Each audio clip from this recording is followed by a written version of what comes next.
continue our grammar series, and today we will be going with some of the linking clauses, right?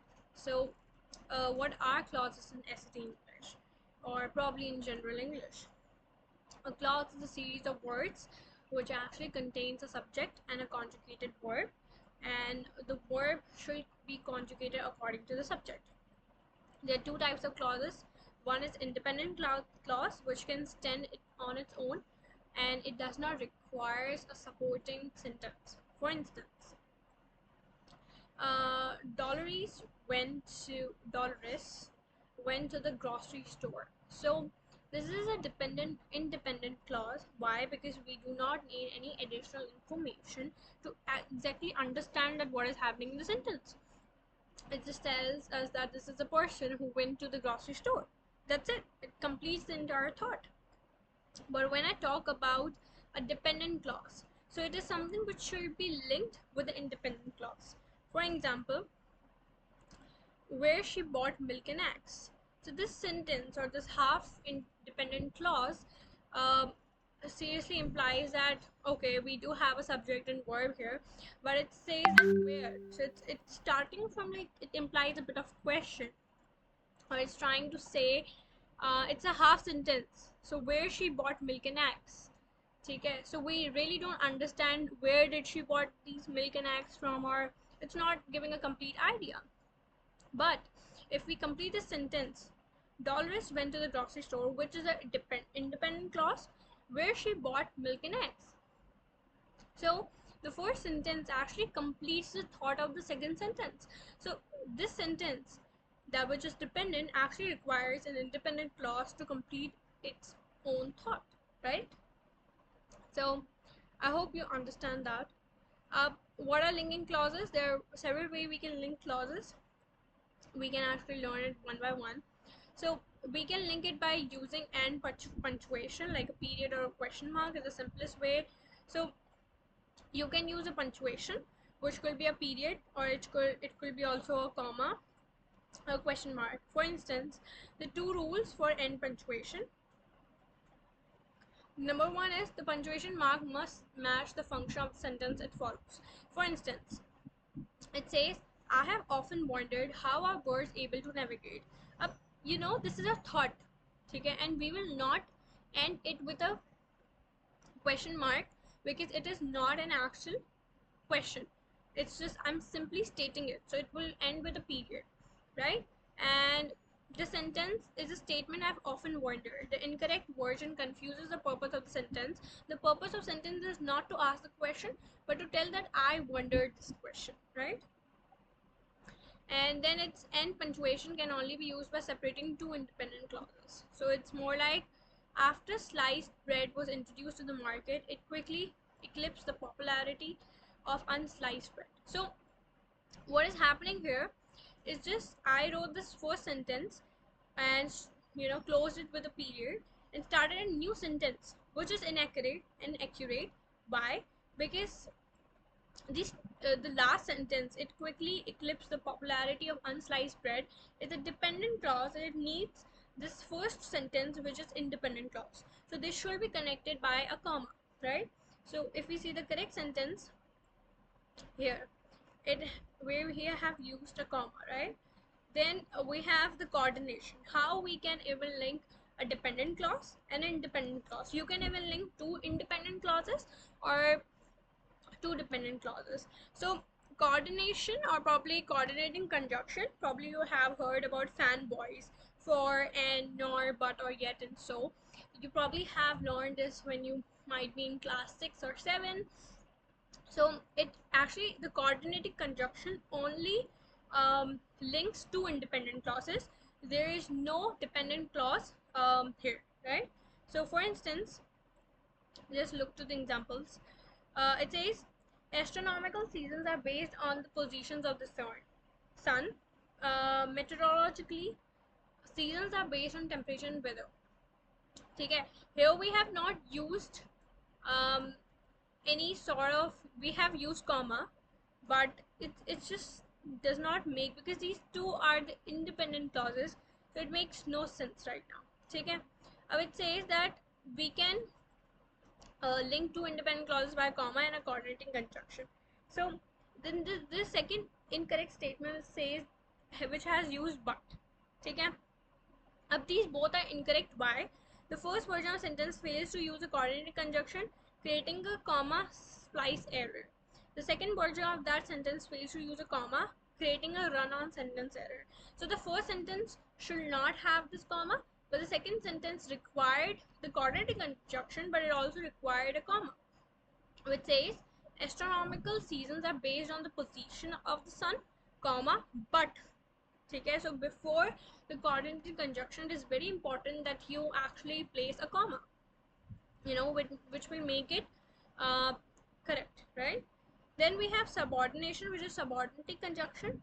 It is usually used to link a dependent clause and an independent clause. Okay, here you can use a comma and a subordinating conjunction.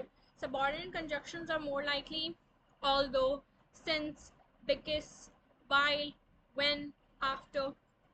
For instance, let's just take an example. Broccoli, kale, and kohlrabi may seem like very different vegetables.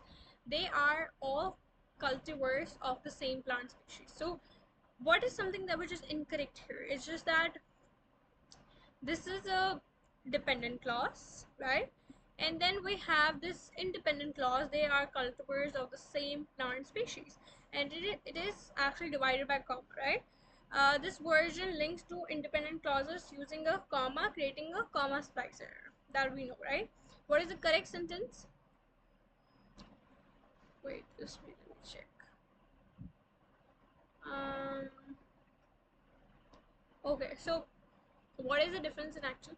Here we have not used a subordinate conjunction. I made a mistake here. I just wanted to tell you that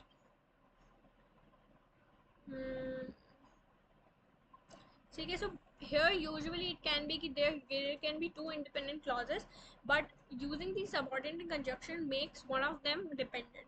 For instance, though broccoli, kale, and may seem like very different, they are cultivars of the same plant species. So it's just adding a bit emotion, and it's just more likely making the first clause independent, and the second clause is linked with a comma. Let's just take one more example. It says that subordinate conjunction can link clauses without a comma, but only if the dependent clause comes second. For instance, I went to the store because I ran out of the butter. So here we do not need a comma because the second sentence is dependent. I will go to the store if I run out of the peanut butter. Okay. Then we have semicolons. Semicolons can also be used to link two independent clauses without a conjunction. For instance, if the green zebra tomato ripens without turning, which makes it difficult to know when one is ready. And this makes us okay. And then after the semicolon, we have also used one of the subordinate conjunction. No, we have used coordination conjunction, which is incorrect. Why? Because the first version of the sentence uses semicolon to connect an independent clause to a dependent clause, which creates a punctuation error. Okay, so it's not required here. The second version both uses semicolon and conjunction, which is unnecessary and unconventional. So the correct sentence definitely will be the green zebra tomato ripens without turning red. Then we use the semicolon and then identify that this makes it difficult to know when one is ready to eat. So what is the difference? This and which. This which makes it. So different sentence. After that, we have how to identify these questions. Very easy. Just look over to all types of conjunctions, and let's just try to do one of these examples so we can get an idea that how this is going to work. So it's quite simple.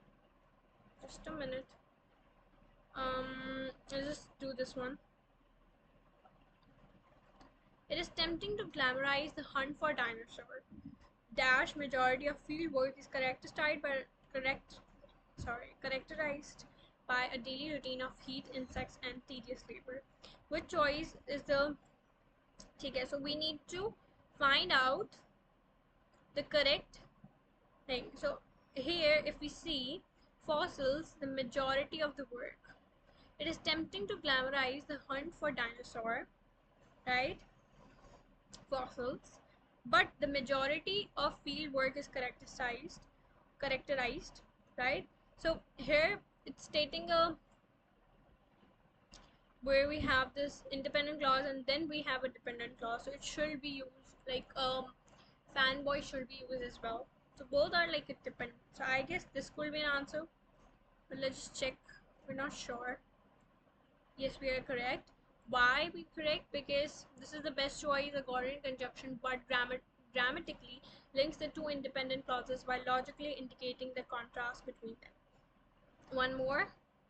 Paul Revere is best known today for his Midnight Ride. During the American Revolution, he was famous in his own day.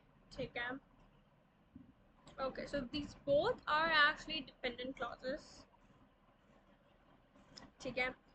Thaw is used, so it's like some thaw is used, which is a subordinate conjunction already.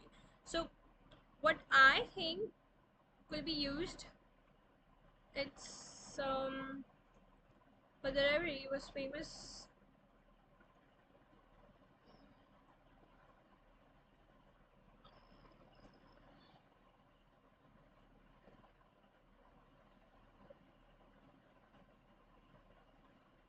But I don't think so. But could be an answer. He could be an answer. Comma could be used to check it out. Yes. Why it is the correct answer? Because this choice creates a coordination. No, we're the wrong. Why C is the correct answer. This is the best choice. It appropriately uses a comma to link a dependent clause to an independent clause without introducing any logic or redundancy errors. So yeah, that was all about clauses, and it's a very easy uh, concept. If you really feel very much stuck in here, try to learn more subordinate conjunctions, try to practice some exercises, which I mostly do. Yeah, thank you so much.